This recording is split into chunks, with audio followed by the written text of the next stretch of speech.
હા હા રાજકોટમાં એક પત્રકાર દ્વારા ગંભીર પ્રકારના આક્ષેપ કરવામાં આવ્યા રાજકોટ ક્રાઇમ બ્રાન્ચના ડીસીપી જગદીશ બાંગરવા સામે, અને આને જ લઈને અત્યારે વિવાદ વકર્યો છે. તેવામાં અત્યારે સોશિયલ મીડિયામાં કેટલાક રિપોર્ટ પણ સામે આવ્યા છે, અને તેમાં તથ્ય કંઈક અલગ હોવાની પણ વાત સામે આવી છે. ત્યારે ખરેખર આ મામલામાં શું થયું છે અને શું ચાલી રહ્યું છે તે જાણવા માટે આપણે સીધી જ પીડિત યુવક સાથે વાતચીત કરીશું. આપણી સાથે સુરેશભાઈ જોડાયા છે.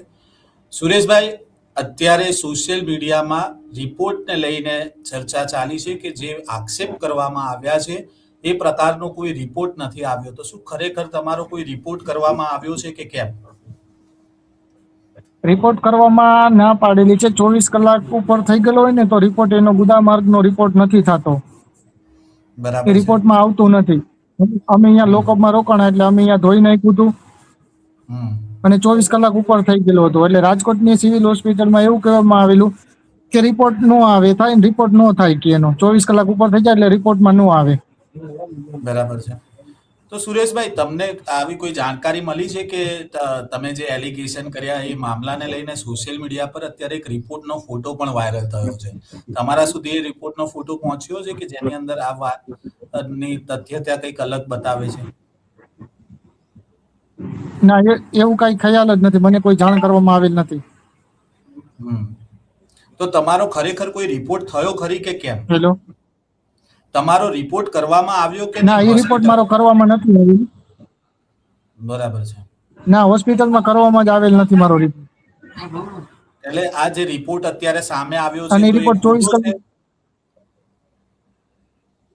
હા, એ ખોટો છે. એ રિપોર્ટ અફવા ફેલાવવાની વાત છે. આ બધી હમ અફવા ફેલાવવાની છે. બરાબર છે. તો એવો કોઈ સુરેશભાઈ, રિપોર્ટ ખરેખર કરેલો આપણે નથી ને રિપોર્ટ આવ્યો આ પણ નથી. આ ઘટનાની આપણે શરૂઆતથી વાત કરીએ. તમે જે પ્રકારે એલિગેશન લગાવ્યા, તો ખરેખર એ વખતે શું બન્યું હતું તમારી સાથે?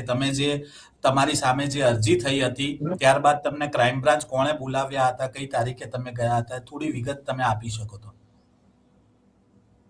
રવિવારે મને લઈ ગયા હતા બપોરે 1-1:30 ની વચ્ચે. ડીસીપી ના બે શું કહીને માણસો લઈ આવીને ગયા હતા? શું કહીને લઈ ગયા હતા તમને? કે સાહેબ બોલાવે છે, તમે ત્યાં હાલો. બરાબર. ત્યાં હું ગયેલો. મારી કોઈ વાત સાંભળી નહીં. કાટલો પકડીને સીધું ગારું દેવા માંડ્યા અને ફડાકા મારવા માંડ્યા. પછી એ હમ જગદીશ બાંગરવા એવું કહેવામાં આવ્યું, કપડાં કાઢી નાખતું. હમ કપડાં કાઢીને લઈ ગયા એના રૂમમાં લઈને પાઇપે ઊંધો લટકાડી હમ અને મારવાનું ચાલુ કર્યું. પછી 100 થી 150 પટ્ટા મારવામાં આવેલા પગમાં. હમ 3-4 કલાક સુધી મારવામાં આવેલો. બરાબર. અને ગુદાના ભાગમાં 2 બોટલ પેટ્રોલ છાંટવામાં આવેલું જગદીશ બાંગરભાઈ. અને આ અને બધું ક્રાઇમ ડોકમાં બ્રાન્ચમાં થયું હતું? ડીસીપીમાં ડીસીબીમાં, રાજકોટ ક્રાઇમ બ્રાન્ચની ઓફિસમાં? હા, એટલે ડીસીપી ક્રાઇમ બ્રાન્ચ હમ એમાં થયેલું હતું. અને ડોકમાં દોરીના ગારિયા મારે, ગળા ટૂંકો દેવાની કોશિશ કરે. બરાબર છે. પછી તમને ક્યારે ત્યાંથી છોડવામાં આવ્યા હતા સુરેશભાઈ? અને નીચે ઉતાર્યો પછી પગ ઉપર જગદીશ બાંગરવાએ પગ ઉપર ઉભો રહ્યો, પગ મચકોડ્યો. હમ લોહી જામી ગયું હતું ને, હમ તોડી ગયો હતો એટલે એની ઉપર ઉભો રહ્યો. ચંપલ પગમાં પહેરેલા હતા અને બ્લુ કલરનું એને ટી શર્ટ પહેરેલું હતું. બરાબર. અને પછી 6, 6:30 કે 7 વાગે લોકઅપમાં પૂરી દીધો, સાયબર ક્રાઇમમાં. બરાબર. પછી બીજે દિવસે 1:30-2 વાગે મારા મામલતદાર જામીન થયા 151 ના. હમ પણ ફરિયાદ જ દાખલ નથી થઈ તો પછી નપાળા. તમારી અટકાયત કેવી રીતે થઈ સુરેશભાઈ? હેલો. હા મારો અવાજ આવે છે? હું એમ કહું છું કે ફરિયાદ જ નથી થઈ સુરેશભાઈ, તો હા, આ અટકાયત પગલા કેવી રીતે લેવાયા? એ જ કાંઈ સમજાણું નથી. ખંડણી કોકે આપેલી અને માર ખવડાવેલો હોય એવું લાગે છે મને તો. કોઈના હમ કહેવાથી માર ખવડાવ્યો હોય. પછી ત્યારબાદ કોઈ તમે ફરિયાદ થયેલી હોસ્પિટલે નથી. અને હમ હા તમે હા હોસ્પિટલે ગયા ત્યારે પણ પોલીસ એ તમારો સંપર્ક કર્યો હતો કે ત્યાં આવીને કોઈ ધાક ધમકી આપી હતી? શું હતું એ?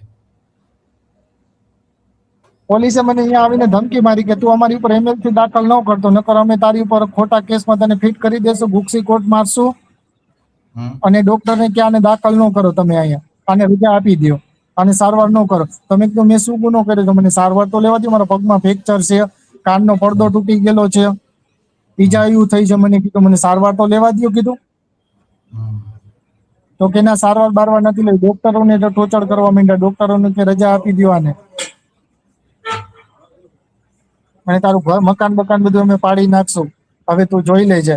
અને મને કાંઈ પણ થાય તો એનો એન્કાઉન્ટર થાય કે મને કોઈ મારી નાખે કે કાંઈ પણ થાય, એનો ઇન્જામ જગદીશ બાંગરવા નો થશે. એના કહેવાથી આ બધું થશે. મને કોઈ પણ મારી નાખે, મારું એન્કાઉન્ટર થાય તો આ જગદીશ બાંગરવાના કહેવાથી બધું થશે. હવે પણ એ લોકો જે હોસ્પિટલે આવ્યા હતા એ કોણ હતા? ક્રાઇમ બ્રાન્ચના જ લોકો હતા કે અહીંયા પોલીસ સ્ટેશનના ડીસીપી માણસો?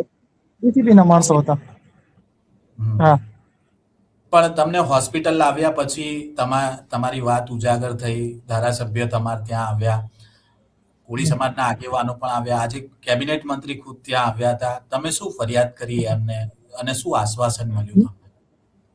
આ બધી રજૂઆત કરી કે અમે તને ન્યાય અપાવશું.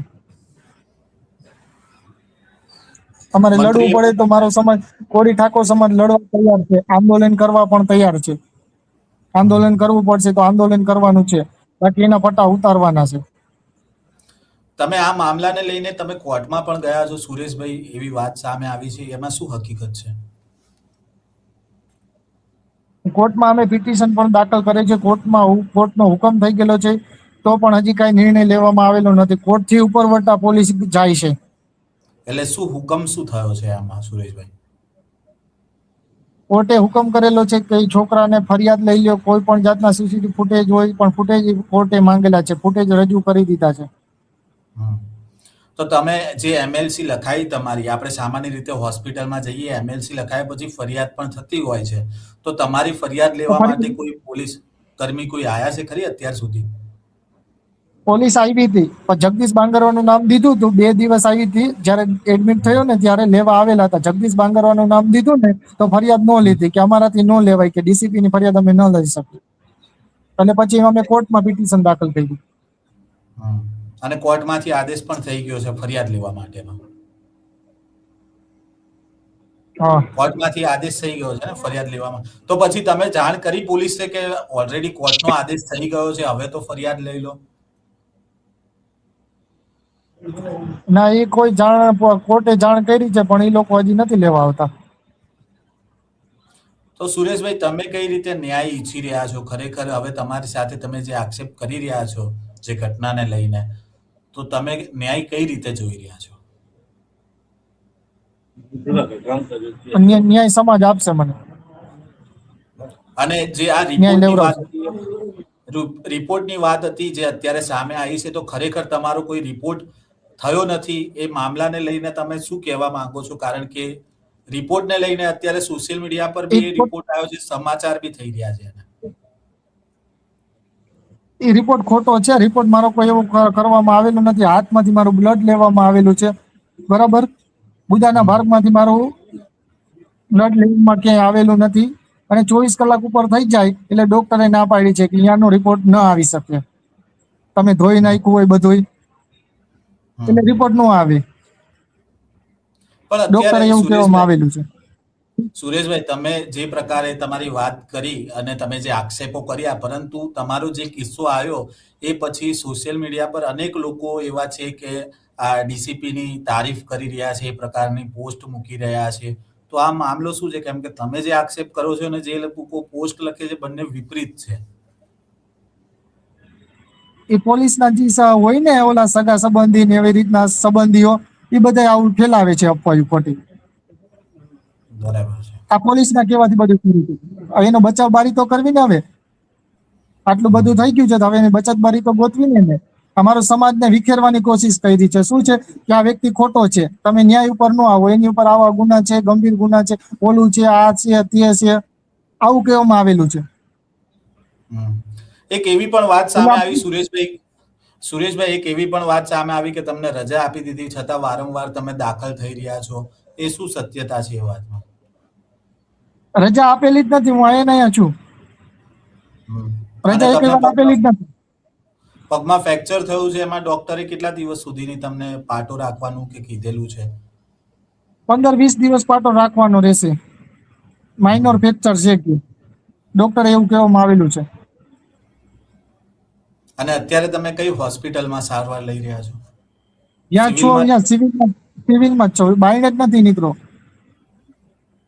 તો અને તમે રિપોર્ટ જે મારા બધા આક્ષેપો થયા રિપોર્ટ છે તો હવે રિપોર્ટ તમને ક્યારે મળશે? તમને ડોક્ટરે કઈ કીધું છે આ મામલે?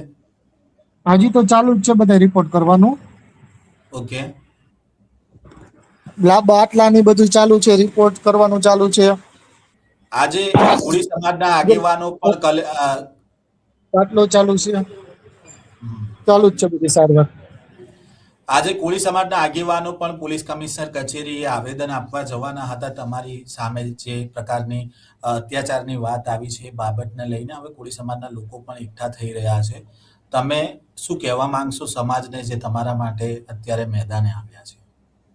સમાજ મને ન્યાય અપાવશે 100%. મને સમાજ ઉપર ભરોસે. મારો સમાજ અત્યારે ઉગ્ર આંદોલન કરવા પણ તૈયાર છે. જો 8 દિવસમાં મારા સમાજે કીધું છે, 8 દિવસમાં આનો નિર્ણય નહીં આવ્યો તો અમે ધરણા ઉપર ઉતરશું અને આંદોલન પણ કરશું. 18 વર્ણનો સમાજ મારી સાથે છે. મારો સમાજ જે સાથે છે પણ 18 વર્ણનો સમાજ મારી સાથે છે. પણ તમે જે પ્રકારે કીધું કે બિલ્ડરના કહેવાથી, તો બિલ્ડરની કોઈ સાંઠગાંઠ છે એમાં? તમે પણ પત્રકાર છો, તો એવી કઈ બાબત હતી જેને લઈને આટલે સુધી વાત પહોંચી ગઈ? તમે એવું કોઈ રિપોર્ટિંગ કર્યું હતું કે કોઈ અરજી હતી? શું હતું એમાં? એ હવે બિલ્ડરે શું કર્યું એ ખબર નથી. અરજી કરી કે ફરિયાદ કરી કોઈ મને કહેવામાં જ આવેલું નથી કે આ તારી ફરિયાદ છે, તારી ઉપર કાંઈ. સીધો મને પકડીને મારવામાં જ આવેલું, ઢોર મારવામાં આવેલું છે. કોના કહેવાથી હજી ખુલાસો નથી થયો. ચોક્કસથી સુરેશભાઈ, તમે નવજીવન સાથે જોડાયા તે બદલ આપનો ખૂબ ખૂબ આભાર. તો આ હતા રાજકોટથી પીડિત વ્યક્તિ આપણી સાથે જોડાયા હતા અને તેમણે આક્ષેપ કર્યો છે કે રાજકોટ ક્રાઇમ બ્રાન્ચના ડીસીપી જગદીશ બાંગરવા દ્વારા તેમની પર અમાનવીય કૃત્ય કરવામાં આવ્યું. સાથે જ સોશિયલ મીડિયામાં આ જે વિવાદ ચાલી રહ્યો છે તેને લઈને જે મેડિકલ રિપોર્ટ છે તે જાહેર થયો હોવાની વાત પણ સામે આવી હતી અને આમાં જે આક્ષેપો થયા છે તે વાતને નકારવામાં આવી હોય તેવી પણ વાત સામે આવી હતી. પરંતુ જે પીડિત વ્યક્તિ છે એના દ્વારા કહેવામાં આવ્યું છે કે તેનો આવો કોઈ રિપોર્ટ જ કરવામાં નથી આવ્યો ને એવો રિપોર્ટ એના સુધી પહોંચ્યો પણ નથી. ત્યારે હવે આ મામલાને લઈને શું ખુલાસા થાય છે તેની ઉપર સૌ કોઈની નજર છે. આ પ્રકારના સમાચાર અહેવાલ સાથે ફરી મળીશું. નવજીવન ન્યૂઝ સાથે જોડાયેલા રહેજો. વૈષ્ણવજન તો તેને કહીએ જે પીડ પરાઈ